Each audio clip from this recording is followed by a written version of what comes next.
If you've been thinking that you want to start your own podcast, consider this your sign and your permission slip.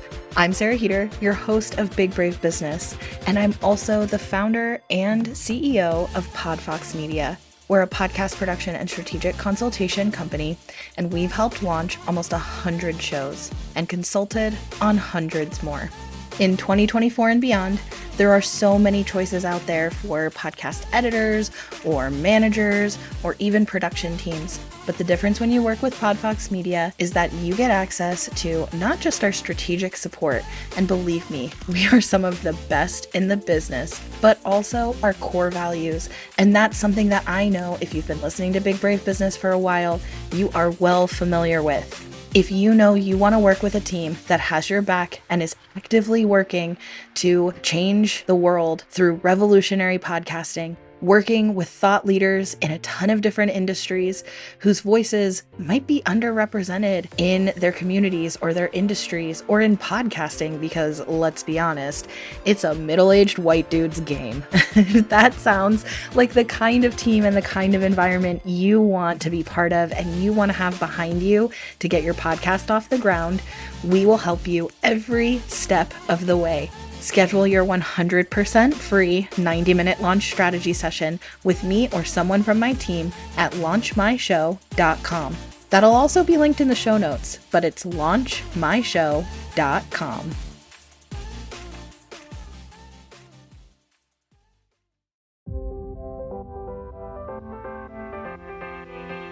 Welcome back to Big Brave Business. I'm your host, Sarah K. Heater.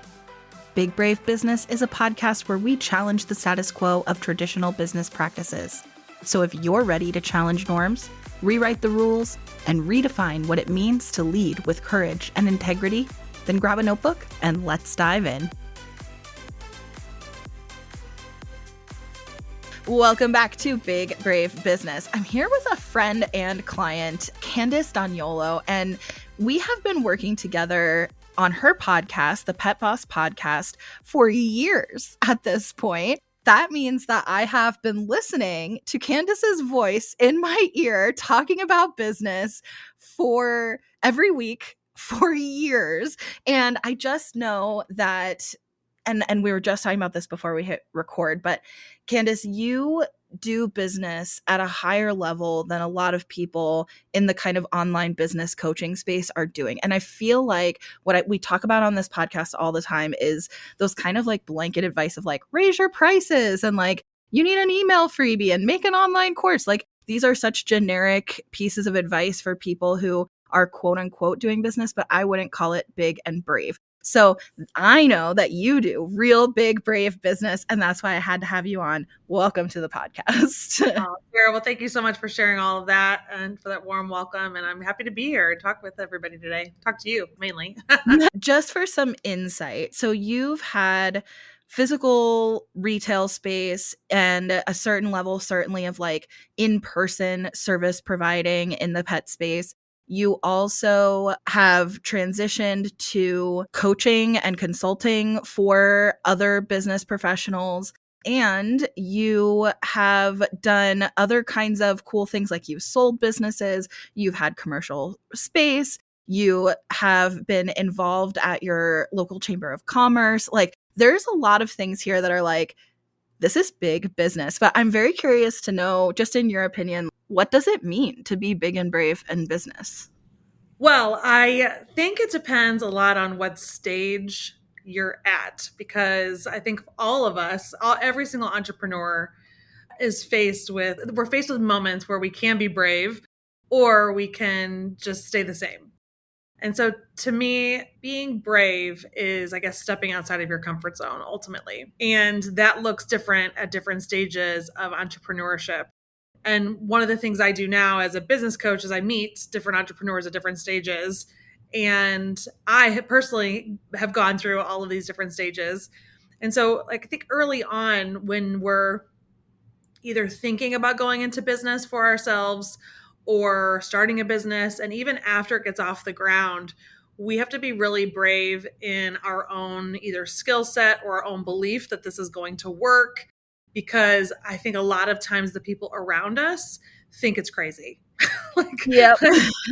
like people who might have the security or what appeared security of a 9 to 5 or corporate America, or they don't know that maybe they don't have belief in you. Maybe they know it's going to take a lot of money. Maybe they don't want to share your time, the time it's going to take you to do this. And so I feel like a lot of people around us can like sabotage our efforts. But the reality is that we as an early business owners need to be really strong in the belief that they are going down the right path. It may not be the right path, but you better believe you're on the right path if you're going to make it work, right? Yeah, it's so interesting that you say that because I have said this a few times. I have been saying for a while that I want to sell ultimately, not now, but ultimately I want to sell Podfox. I want to build a business I can sell.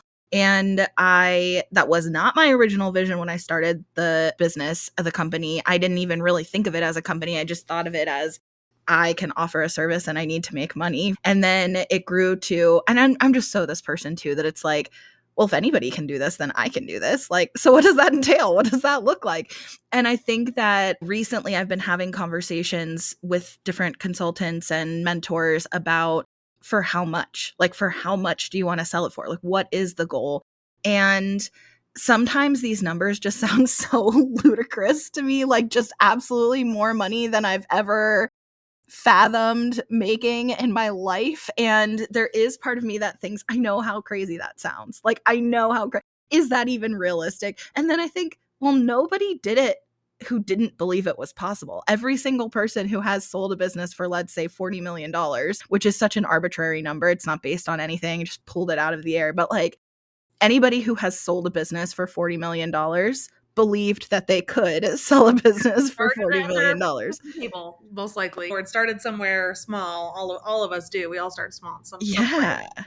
In the early years, it's just about really being brave in the choices that you're making and pushing forward, like that one foot in front of the next, and believing that the decisions that you're making are going to work out, because you're faced with so many challenges in the beginning that your own belief of how brave you really are and if you can handle this get challenged daily. Yeah. So do you feel like it gets easier to be brave either the longer you've been in business or just the longer that you've been brave, the easier it is to keep being brave? I don't know which one is maybe more true. So I guess I could argue for both, but I think it is that the longer you're in business, potentially the more brave you get, just from experience and confidence building. I probably equate like being brave with having confidence. But in the middle, when you've grown your business, and it was interesting, even the thing you just brought up there about selling it and having a big vision for your business and being brave to push towards that, that could be something that's like in the middle or even this later stage, which I'm even finding myself in and almost later in life. Like I've been an entrepreneur now for almost 25 years. And so I'm a very different thinker and communicator now than I was in the beginning. And Sure. so that the middle growth of any business entrepreneur, at that point you have contractors or employees. And so I feel like being brave a lot in the middle of entrepreneurship is learning how to communicate, learning how to, especially you mentioned I have a physical business. Like there's a lot of different types of companies too, and where there could be a lot of coworker conflict. There can be a lot of like just how maybe you were running your company a certain way without an employee handbook, or you didn't realize how important company culture is until things go bad, or you didn't let go of that toxic team member too. Once you start to have employees, like there's this whole other energy flow that's happening in your business that has nothing to do with the products that you sell and the services that you sell or your customers even. It's a totally other piece that most people don't have experience in. And so until they're really forced to go walk through that. So I feel like for me, my bravest years were when I was leading teams and having to really self-evaluate how I was leading and how I communicated and how I chose to hire people and how I liked what I tolerated and keeping people on. And while I know it wasn't a reflection of me, there were still all my choices that were happening in a sense of that company culture. And I had to be brave a lot. I had a lot of difficult conversations. I had to shift some mindset stuff potentially, or the way what I thought, like maybe even beliefs I had while I was being raised, to what it would be the reality is and what I believe now as an adult or things like that. So that's the middle. Okay. And we can go there. But I want to make sure before we go too long on a tangent, I got to get my finishing point here. You've trained me well with my podcast. Later, though, and this could be that selling the business part, but that later in entrepreneurship, you're now challenged with change, like being brave, I think, and making changes because you've invested so much, either money or time into what you've built. And now it's, do we reinvest more money to make a shift? Do we or to try a new opportunity? And if we make that change, is it going to be detrimental to the revenue streams that are currently coming in? Or you're thinking about your exit strategy and like what that could look like. And that to get same thing. Like if we sold Pet Boss Nation, I'm very much the face of it right now.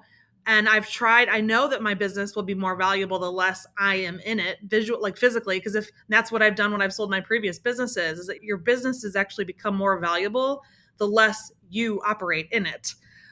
But for right now, people trust me, they trust my knowledge and skills. They're buying in a sense to be in my circle. And if I start to exit, so I've tried that already, tried exiting a little bit, and it doesn't go well. The revenue will drop. And so then it's like, okay, well, but I can't do this forever. What if I get sick, or what if I just want to do something else? Or again, we're all building assets in our lives. And so for now, for me, bravery is like, okay, well, what does the next change look like? And also I was thinking, I just had this last thought about bravery, being brave in your business. It's so well oiled now at Pet Boss Nation. That's great.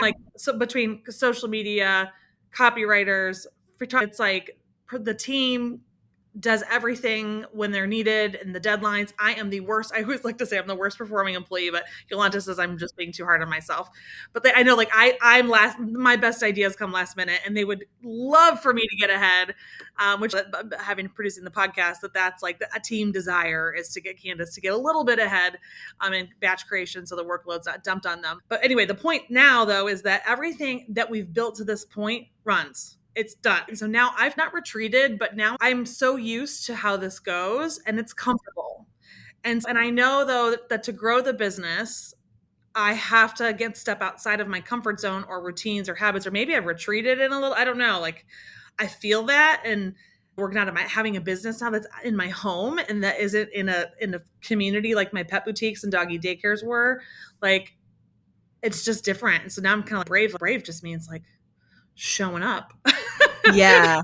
Yeah. It's just different.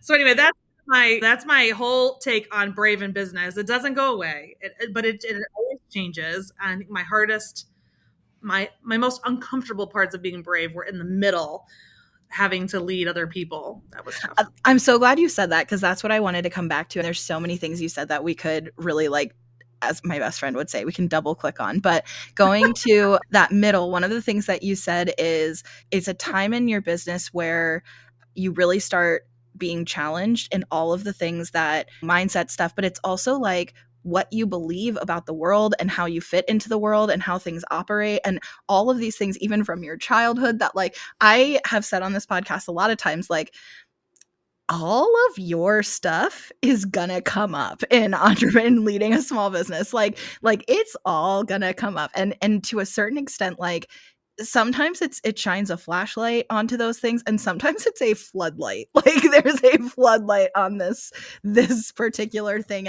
and it's all gonna come back. So I'm really curious, because for me, some of those things have looked like rejection wounds for sure. One thing that I have said on this podcast before, but I think it's so funny, is this realization I had on a previous episode where I was laid off in a previous position, and it was so devastating to me. I'm a person who's very driven by my accomplishments, very driven by my work. I'm a very high achieving, overachieving type of person, and to be laid off felt so personal, even though it wasn't, but it felt so personal. And I think that what's really funny is by going into like this service provider work, I've put myself in a position to have that conversation 100 times over, where people tell me they don't want to work with me anymore for whatever reason. And it's so funny that this thing that I was like, I can't put myself in this position again. It's like, actually, you put yourself in a position to have that conversation over and over and over. It's like, man, okay, I'm just going to fall off the slide and crack my face open over and over and over again. Another big one for me has been definitely like my relationship with money. I think a lot of things that have been coming up for me are like fear around money, not trusting myself with money, feeling like I believe that I'm not good with money or I can't be trusted with money. Those are like, if I have money, I'll spend it. These are all things that my relationship with money has really been interesting. But I'm curious for you, what are some of the things that have come up? Because it can look like so many different things, right? But what are some things that came up for you that were big shifts? Well, I think there's a lot. And I similarly to you have those same things. Although I don't know if I was ever let go because I just basically became self-employed long enough that I could never or early enough, not long enough, but early enough. But yeah, the money stuff is, I think that we all have that. We all have that. And I guess if I've learned too about most of us is that most of us have money, some sort of issue with money on some level. And it's an important piece to obviously to dive into in your businesses, but it's never a direct reflection of your worth. It's just a tool and a number. It's just, you just understand the numbers and you can move the needle one way or the other. But again, God, that's so important. And I just want to like underline that because that's not how it feels. No. And I have to say, I went shopping today. I'm like, I feel like every time I leave my house, it's $140. And I think I know I've seen like why? I've never felt so American as when you see those documentaries that are like attempting to live on $1 a day, and then I look at my spending and I go, oh no, it's been bad. It was like really bad. I'm like, I don't know what happened this month. I don't know.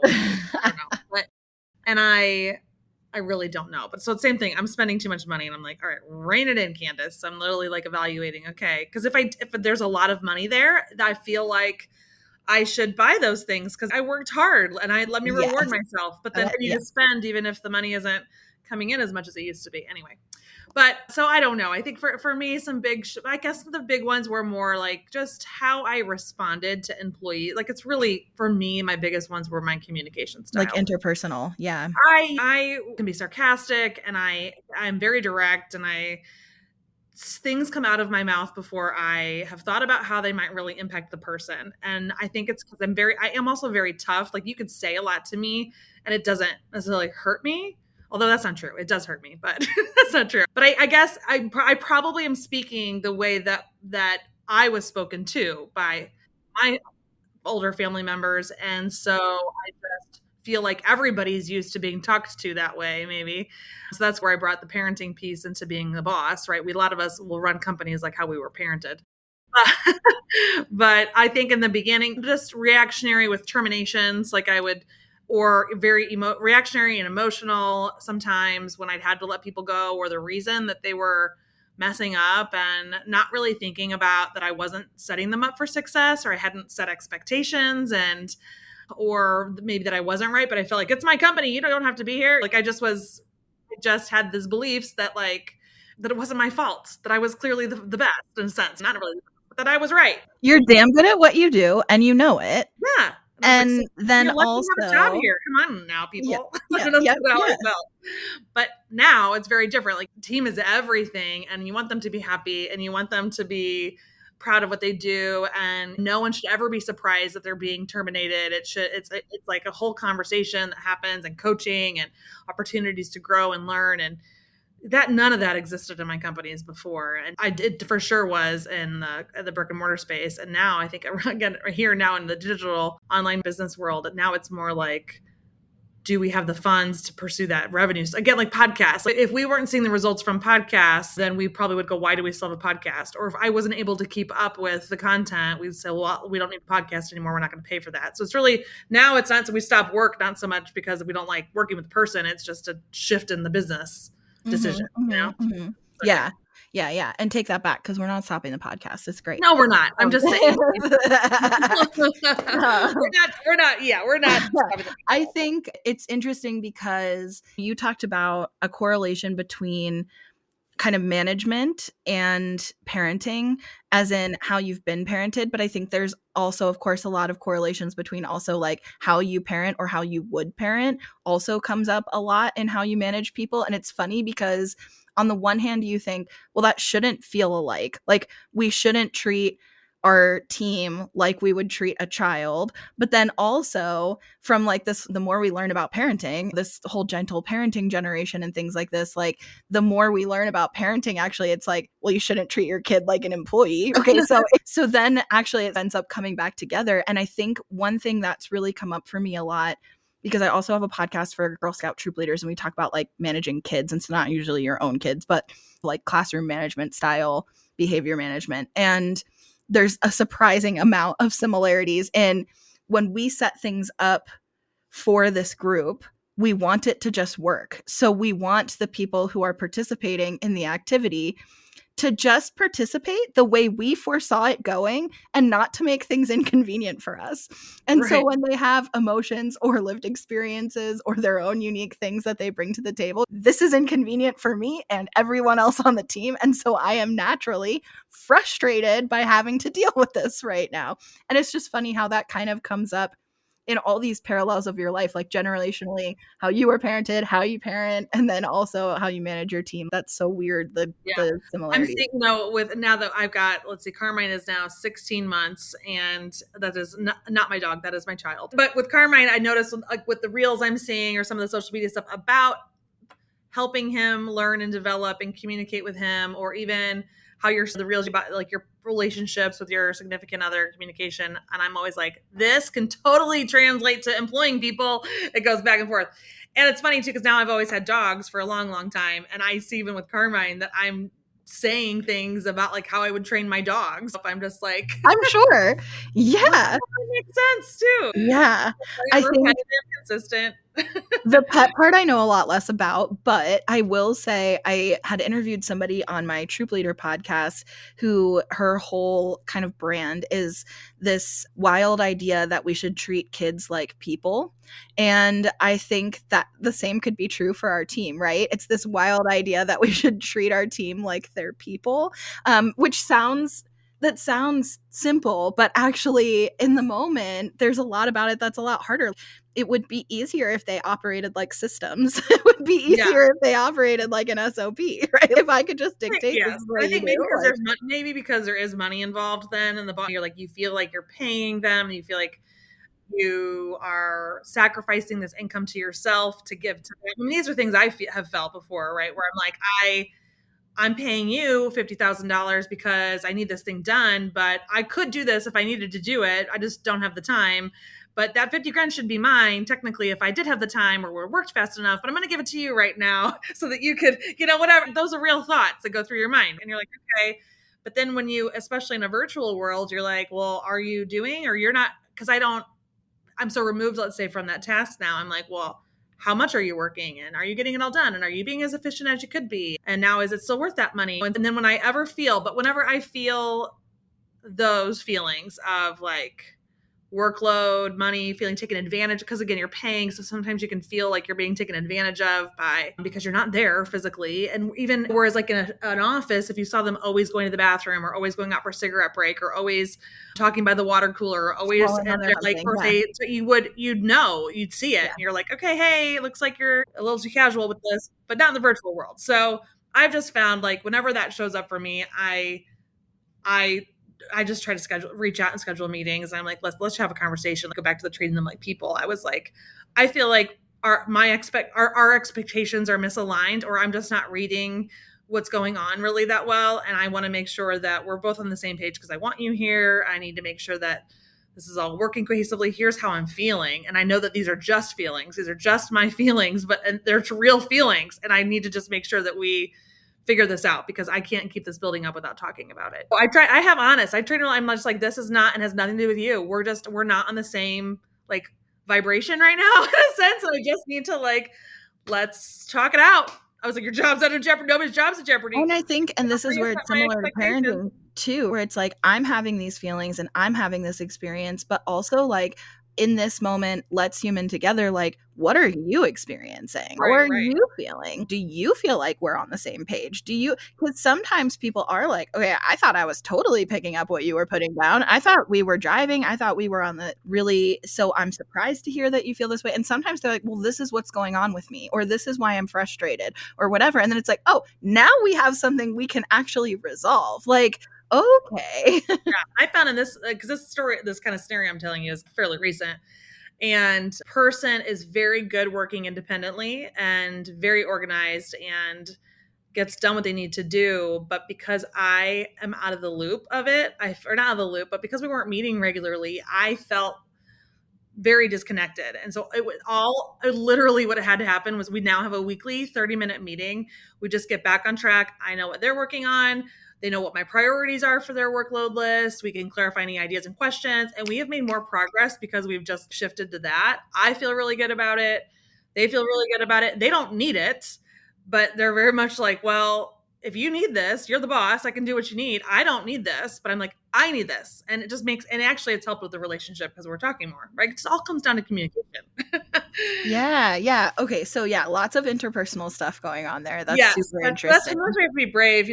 We're hosting an event coming up soon called Camp Pet Boss. I know that you know about this event, but one of our speakers, Adrian Archie, is coming and he's talking about emotional intelligence. And I just can't wait for that segment because it's really looking at like where your own skills are and learning about that, like how your own emotional stuff gets brought up in the workplace too, and how to navigate all of that. Yeah, it all comes up. And I feel like, and I've only been in business for 5 years, but I feel like the longer you're in business, the more and more and more stuff that's going to come. It doesn't go away. Like, and even if you try to just push it back and fight through it, like I can just fight through this and this will pass. It's just a season that I'm feeling like this. It's coming back. Like, it's not just going to go away. It's going to constantly happen. So because you, it's not them, it's you. yeah. You also mentioned that in your kind of initial thoughts about being brave, you referred to some of the obstacles with coaching and consulting is very personal, right? So now that you're more in this coaching and consulting space, that what people are buying is your thought leadership. That is what the product is. And if that's the case, then it is more complicated for you to be able to step back. And I think coaching is something that comes up all the time on this podcast because there's a lot about it that's hard and there's a lot about it that's like ethically complicated. And I think obviously consultants have existed in every field, in every industry. Like it's necessary and needed. And I'm so grateful for like the consultants in my life. Coaching is a thing that, I mean, we can even look at like sports, right? Like coaching is so ingrained in society. It is so needed. And it's not that because I have a reputation of being like anti-coach, but I'm really, it's an ethics question. So I'm really curious from your perspective as somebody who's obviously, we wouldn't be friends and we wouldn't be working together if this wasn't true, who's obviously really trying to use your experience and your network and your knowledge and your thought leadership to help other, especially pet business owners, independent pet businesses, find success in their business. Like you really passionately care about that, about the independent business owner being able to survive in this industry that you care a lot about and that means a lot to you. So I'm curious, like from a coaching and consulting perspective, what's some of the worst advice out there that people are giving business owners? Oh, let's see. So I don't know. Where do I start? Oh my God. Let me backtrack. What I say with my clients in a sense is that there is so much advice out there and you can learn about how to create the best offer and opt-in and do your email marketing. But if you don't know how to manage your cash flow or your bank account, or you don't understand like how to convert people, like there's so much to it that needs to be in place that I think people sometimes feel like they can teach you quick fixes and you feel like you can learn quick fixes, but that isn't one sustainable and it's not going to fix the problem ultimately. You still have to like really understand the business 101 of your business. So that's where I help people out with now is that they think and they have a lot figured out, but it's like, to me, once we dig into their business, it's like glaring what's missing. Okay. And sometimes it might even just be that employee handbook that's missing because there's no rule book for anybody. There's no playbook for anybody. And so everybody, there's no set expectation. Nobody, the employees don't know what they want or what you want from them. And you don't really know what you want from them, and they can't read your minds. And so anyway, there's a lot to business foundationally that is missing from many, many businesses. And that's where we come in and we help them. So yes, while it is coaching and a lot of mindset stuff and we uncover things, there still is like, we just try to provide you with that checklist of like, here's what you need to do. And as you start to navigate this, if you have questions, we're here to support you in that. So there's that piece. But when I think about like other bad advice, and we've talked about a little bit about it here, but one is that hire slow, fire fast. And maybe in digital marketing that can work sometimes. The hire fast though, but even in a brick and mortar space, that's a pretty common phrase, right? Like hire slow, fire fast. But many times, especially in brick and mortar, or even, I shouldn't say that, even in digital, we need to hire people quickly. You need to find people quickly. And so if you can systematize, in a sense, a way to make that perform faster for you, like always having a job ad posted and out there, even if you're not currently hiring, but there's something that's active all the time that's bringing in good qualified leads and candidates in that area, that you can have a fresh pool of applications to go through right when you're ready to hire. Like that's something that is easy to do. And then once you, like, how can you systematize or find your best pieces for onboarding? And then are there projects they can start helping with, and then just like get them in right away? And it's okay if you made the wrong decision, but they're there on a trial basis. They know that it's a 3-month trial. Like it doesn't have to be, they don't have to be permanently like on the team at that time. But so hiring fast can work. I've been known to like literally hire somebody. We had 1 or 2 interviews, and then I was like, here's the keys. You're going to open that location. I'm going to open this location. I literally don't have anyone else to open the door and just stand there. You figure it out. You're smart and you can call me on the phone. And so I don't recommend that. But she ended up being with me for 7 years and ended up helping me. So took on so much responsibility in my company. And like, so I feel like the hire slow is true, but a lot of times we don't have time to do that. And I would rather see people like get the ball going, because even if it's not perfect, they can be trained or they could be let go. And then the fire fast, that is like one of the worst things you can do in a sense, because now maybe you have, unless it's like really, really bad, like they've stolen money from you, right, sure, doing something really, really wrong. But like, again, it shouldn't be a surprise that someone's being let go. So the fire slow part is really like, did you get has this been brought to their attention? Have you made an action plan to get it fixed? Did you give them a time frame for when you were going to follow back up with them? Like a fire slow could be a 30-day firing slow, or even a 1 week. It's not like in the moment. Believe me, I have had my moments where I was like, what effing happened? You're out of here. Like I've had those moments. Give your key. You can pick up your check now. I'll mail your check. You're leaving. I've had those moments, but usually that were more serious situations. But still, like, it's like, there's other ways to go about it at the end of the day that removes friction from the whole situation for both of you, but also allows, the point is that, but when we're firing people a lot too, that's actually eats up more money in our company. And our time. Yes, it's time and money. Every time you have to hire somebody, it's the time that's down from figuring a new business. It's onboarding that person. Somebody has to get paid to train that person. And then you got that whole window of training them. And then when you let them go, it's like starting all over again. It's very expensive to I've had experience in my corporate life hiring people at a physical location, and then in my business it's all virtual. But I've had a lot of people that I've talked to who have asked me, who want to make their first virtual hire, and they're nervous and they ask like questions about the experience. And I always say, first of all, it's going to take them time to get acclimated. Like if they're already an expert in what you do, they probably don't want to be your assistant. They want to run their own business. So anybody who wants to be like a virtual assistant for you is going to need time to learn, first of all, about your industry, but second of all, how you do things and how things run in your business and what's important to you. And you're going to have to like work for a little while to find that communication style that works between you. The reality is you're not giving your virtual assistant rocket science or brain surgery. Like you're not. What you're giving them is like basic tasks. So almost anybody can do the tasks that you're giving them. So if you have an issue with performance, it's probably not because they're not capable of doing it. So like when we think about that, it's like Okay, so then understanding that there's going to be an onboarding period of them getting acclimated before you're really going to be happy with their performance, most likely. And also, it's going to take more of you before it takes less of you. So, in that beginning, to your point, somebody's got to train that person. So, especially for your first hire, that's going to be you. So, it's going to take longer for you to teach them how you want things done and or for the two of you to figure that out together, how you want things done in your business than it would if you just did it yourself. It's going to take longer in the beginning. But then ultimately, the payoff is that then you don't have to do it at all. But you're so right. And I think this is like what I say to people in corporate too, which is that hiring people will say all the time, you're replaceable, you're replaceable, you're replaceable. And that's true to an extent, but also there is an incentive to keep you because you already know the job. And hiring somebody, recruiting, interviewing, getting them onboarded, that costs the company time and money. There is incentive and there is leverage to keep you because you're already doing it. If you could just do it the way that works for everyone, then that's going to be the real kicker. I just think managing people is so interesting. It's hard.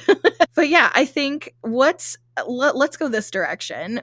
What is something big and brave that you still really hope to do or plan to do in business?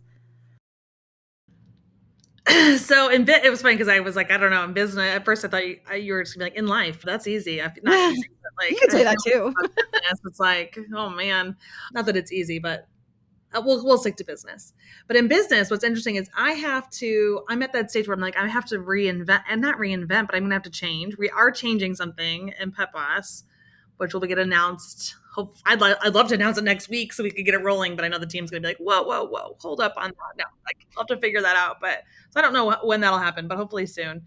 And then really, other than that, I just feel like we have to sell something else, like sell sponsorships or sell merchandise or private label something or get in or expand the in. I don't know. Like, I don't know what this looks like, but tested a lot of different stuff and I know what all my audience reacts to, what they don't react to. And now it's about really like leaning into what that looks like because now we're at a point where, well, if we've gotten this far in the business, I think to get to the next level, we'll take another investment of funds or more time. And I feel like the business is worth it, our clients are worth it.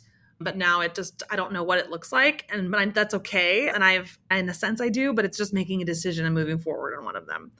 So I don't have an answer for you with what that brave is. I guess the brave part is getting clarity. Like, I don't know if I guess getting clarity is being brave. I guess it is. It's putting time and attention on it and then just moving forward with something. I don't know. I think putting time and attention on something is definitely being brave. And I've talked about this in other contexts, like in other shows and stuff like that, other people's shows in a more personal way. But sometimes like I've described it as it's the elephant in the room. And at first, like what's there, but you can't even address it. And then you're like, okay, I acknowledge that it's there, but I'm not ready for eye contact. And then, like, slowly, bit by bit, you're like, okay, I'm going to look you in the eye, but I can't talk about it. Like, we can't talk yet. And then it's like, okay, then eventually you get to the point where it's like, we just have to have this conversation now. Like, me and the elephant, like it's eventually we gotta address it, like we gotta deal with the elephant, and also we gotta see what the elephant's sitting on. I don't know what's under that elephant, but something's under there, like, and that I do think that there's a lot of bravery in that, like whatever that big question is that's going on in your life or your business, and that's going to be different for everybody and it's going to be different in different seasons, but there is a big question.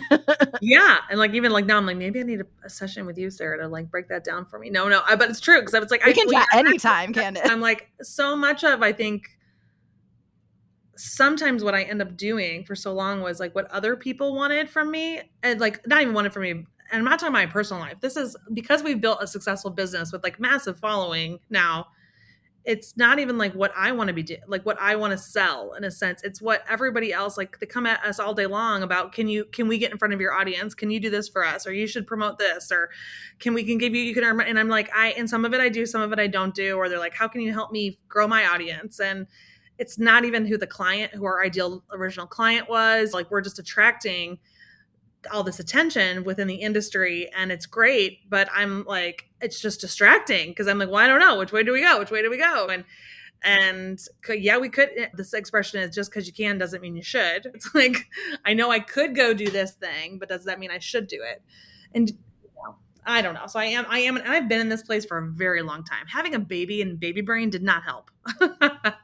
Well, long is relative too, because I think, okay, so Carmine is 16 months old at the time that we're recording this. If you say, babe, you've been sitting here for a long time because baby brain did not help, then that's insinuating like we're talking 16 plus months, right? Which, if you are a person listening to this who's only been in business for a year and a half, then that's like the whole time. But you've been in business for more than 20 years, you said. We've done a ton in 16 months. It's not even exactly. Yeah. Podcast is what we just passed 80,000 downloads.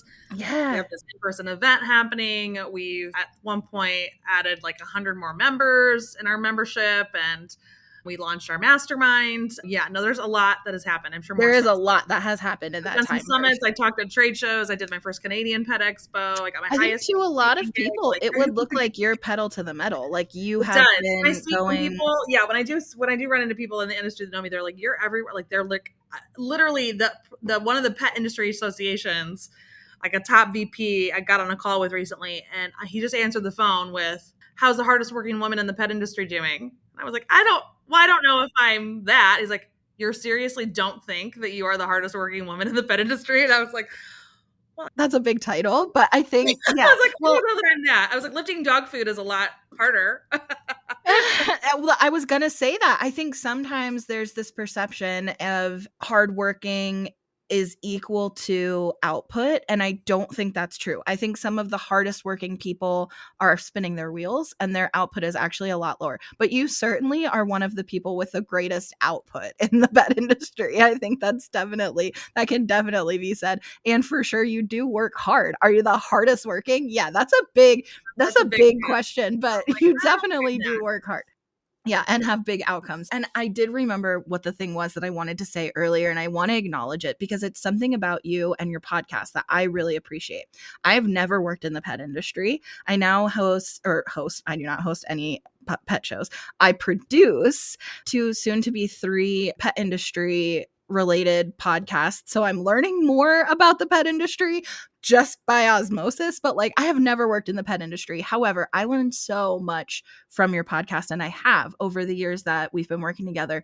And the reason why I think is because you do a really great job in what you offer, talking about, and you use the word foundational, and that's exactly what was in my brain as you were talking, is like foundations. And I think that the reason why I think you do this so well is because a lot of the people you work with have high functioning businesses by outside perspectives, right? It appears to be high functioning. They've accomplished a lot. They've been in business for, significant is relative, but like for a significant amount of time. They're not necessarily just trying to, hey, Candace, I'm coming to you because I'd like to start my pet business. They have businesses. And this is something that's come up for me a lot in pursuing more consulting recently on my own business, is that sometimes it's like my dirty little secrets that I'm showing these coaches and consultants, right? Where I'm like, they'll say to me, you seriously don't have this? And it's like, I seriously don't. But, and I want to acknowledge this because I think a lot of times people will say, how do you start a business? And it'll be like, well, you're going to start with your branding and you need to get a website and you need to have a logo. And it's like, that's not how you start a business. Like you start a business with a payment processor. Like that's how you start a business. I need to be able to accept your money. Like that is literally, and I have this kind of shtick that I say all the time where it's like, I started my business with a Stripe link. Now, pretty quickly I learned I also need to have a privacy policy to go with that Stripe link. But besides that, like that's what you need to get started. It's not until you get to the middle part. Like most things, you're not an idiot. Like most things you can figure out and you can make things work as you go. It's when you get to the middle part that it's like, wow, this could grow a lot faster, more efficiently, run more efficiently, like be a better experience for everyone involved if we had X, Y, and Z. Now it's time to add this, or to refine this, and this. And I think you do such a good job respecting your audience's journey. Like, hey, I know you've already come so far. So when we talk about your brand or your employee handbook or your hiring process, I'm not going to talk to you like you're an idiot. I'm not going to talk to you like you're a baby in business. I'm going to talk to you like you have a totally respectable business. And here's how we're going to approach developing this or refining this or incorporating this in a way that's just going, it's actually really going to help what you already do great to help you do it even better. And I think that that's just something that I really admire about you and the way that you teach and coach and consult and speak and what you do on your podcast. So if you're listening to this and you don't have a pet business, you can actually still learn quite a lot. Like there's so many things. And especially like a lot of people you coach are brick and mortar businesses. And my business is totally digital. But I always find myself thinking, how can I adapt this to what I do? And just a like quick thing. You talk about gamification, you talk about customer loyalty, you talk about Fifth Saturday sales. And it's like, well, a Fifth Saturday sale doesn't easily translate into what I do. But what can it just can happen it really can do. Yeah. How can I translate that to what I do? So anyways, highly recommend Candace's podcast. And of course, I'm going to link her information and everything like that in the description of the episode so you can connect with her and follow her and just be amazed by all the things she does. But I like to end all of these conversations with the same question. It can be business related, but it does not have to, which is, what is something that's making you happy right now? Oh, something that's making me happy. Well, right now I really love Pool Time with Carmine. Pool Time with Carmine. That should be another show. No, he's at a very fun age. I've always wanted to be a mom, and it happened later in life for me. And last summer he was so little, itty bitty, that we did get him in the water here and there, but he was falling asleep because it was like the 90-minute windows. By the time we got packed up and in the car into the pool, he was ready for his next nap already. But this year it's a lot more fun. We're easing into it. I was a lifeguard in high school and taught swimming lessons back then. And so it was really fun this last week to go in the evening and go to the pool after dinner before, and then stay and get home and do a bath. And I don't know, our mommy and baby bonding time, that was a good time. So I look forward to more of that this summer. Yeah, that's so great. Okay, something that's making me happy right now. I actually made a list, you guys, because I've been batching these podcast episodes and every time I'm like, what's another thing that's making me happy? So I actually made a list. So at the top of my list right now is I've been binging For All Mankind on Apple TV. And it's not new. So it's current, but it's not new. So if you are like, Sarah, you are so late to this party, you're right. I'm currently in season 2. But so just for context, it's about the space program. Original setup is like, what if the Soviet Union had beat the US to space and to the moon? And then it just goes from there. So it's almost like this alternate history retelling, but it's like, if the space program had really been robust and continued, like, where would this have gone? And it's fascinating. There's a lot of great, like, female characters, really awesome women to love, but everybody in the cast is fantastic. And this is one of the very few shows that I honestly feel season 2 is better than season 1. And that is so hard to do. We talk about, so my husband is a master's in film. And so we always are analyzing everything we watch. And we both agree, like, season 2 is like one of the hardest seasons to write. Because you can have a really tight season 1, but following that up with a season 2. I was with Walking Dead. I was like, I hated season 1. With season 2, I was like all in that at that point. I still got through it. Yeah. But. Yeah. So this is a show that, like, season 2, every scene we're like pausing and we're just like, we have to take it in. Like, oh my gosh. I'll have to look that one up. It's really good. It is definitely, there's emotion, but there's also action, and it's definitely an emotional show, but oh my gosh, it's so good. Anyway, so that's what's making me happy right now. And I'm like finding myself, like, I woke up this morning and I'm like, I just want to watch another episode of our show, but I have to work. Like, I want to watch it. So yeah, I recommend too. It's easy to do. Yeah. And Apple TV has some pretty good originals. So anyways, I just finished watching Killing Eve. Oh, yeah. I haven't finished it, but I watched the first few seasons and it's phenomenal. Those actors, that cast is tremendously talented. Really, really fun. Yeah. I'll have to go back and finish it because it was one of those things where, like, I got caught up, but then that was all that was out. And then when the new season came out, I just never watched it. Yeah. But it's good though. Yeah. Anyways. Cool. Awesome. Okay. Well, thank you so much for being here. I really appreciate you. There's just so many more things we could talk about. Like, I funding and selling businesses and all the other ways to be involved in your community. And I think we'll have to have you back. We can dig into some more things in the future, but thank you for being here and just exploring this ambiguity of like big and brave in business with me. I really appreciate you, and I just love having you in my life. Oh, thanks so much, Sarah. I love having you in my life too. Oh, I'm glad.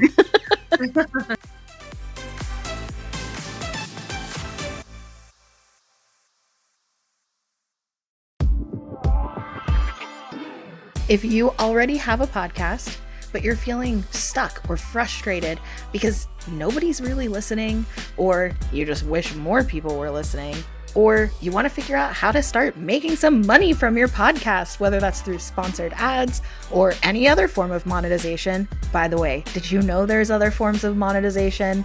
That is exactly the kind of thing that my team at Podfox Media can help you achieve.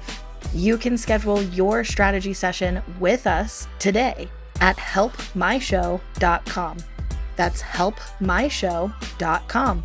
Schedule a session and I'll see you there.